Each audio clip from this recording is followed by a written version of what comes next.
What I care about, though, is that it's an absolute disaster for the working class, the multiracial working class of America, to have the party of the people, rather than centering itself around working class economics and priorities, to center itself around the interests and needs of affluent, mostly white, by the way, suburbanites. This was the real innovation of the Clinton era, right? This was an intentional realignment around the rising affluent white-collar professional. And it worked so well for them because those interests are very much aligned with the interests of the big corporate donors that fund their campaigns. And this is where Virginia is so instructive, too, because it's very out in the open. Virginia, you can take unlimited corporate contracts. It's like the Wild West. You can take however much money you want to. It's all there out in the open. And so even as you have Democrats take over the governor's mansion, the House, and the Senate, still ultimately, who do they serve? I mean, Virginia's minimum wage is the bare minimum, $7.25. Activists wanted to push it to $15. They didn't get that, but they did get a gradual, moderate increase. And now, even that, the Democratic governor is pushing off, citing the crisis. I mean, that's what's so outrageous to me, is in this crisis, you should be saying, you know what, we're going to go to $15 an hour today. I mean, it should be the exact opposite. What can we do for working class people today? But instead, they'll use the crisis as an excuse to push off reforms that benefit working class people. It says absolutely everything, and it's mirrored in what we see unfolding in Washington today. And I guarantee you, it will also be mirrored in the potential Joe Biden administration. This example of corporate Democrats dominating the Virginia House, Virginia Senate, Virginia governorship, allowing a minimum wage of $7.25 is the most embarrassing example of political duty I have ever seen. And this was before a pandemic, folks.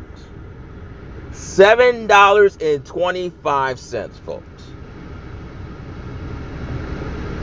In Northern Virginia, this also means in Northern Virginia, where it's the highest cost of living.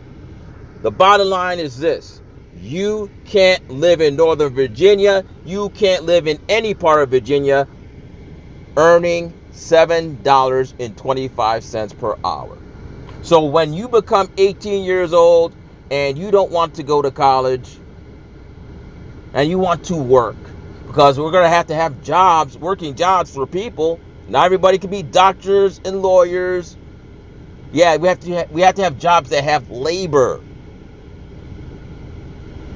The bottom line is this: you won't be able to survive, because I guarantee you the cost of living is much more greater than the earnings of a $7.25 job per hour. That's probably 20 hours, so you're going to have to get 2 jobs.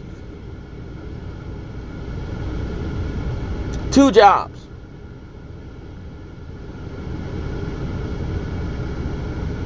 Folks, we're talking about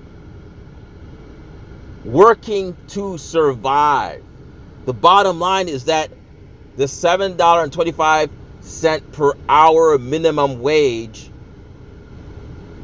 of labor is not good enough to survive.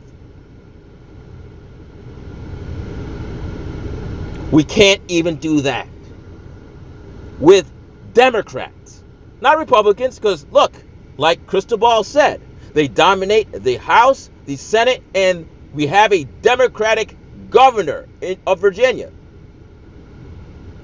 That is a catastrophic failure, folks. Number one, let me say this again, because I've said it in other videos, or if I haven't said it, let me say this. You shouldn't have to work in order to survive. It's not about necessarily the minimum wage. It's about living, the standard of living. This tells me that the standard of living of the poor is horrific. This tells me some people are starving way before the pandemic. This tells me that people have messed up houses. They have raggedy, basically worn down houses. And they're living miserably. They're just trying to survive in the wealthiest country in the world. And keep in mind, the Commonwealth of Virginia is a wealthy state. But we can't do anything about it, right? Because that's how capitalism works. Because some of you Republicans don't want a minimum wage. Here's the thing. It's not about the minimum wage. It's not about universal basic income. This is essentially about giving someone a dignified life that is not tied to labor or the selling of goods. Now, we're far from that. We can't even give somebody a dignified life exchanging labor for the jobs that people don't want. Let's just be honest, the jobs that people don't want. They're tedious, they don't want them. We can't even guarantee them a standard of living that is respectable.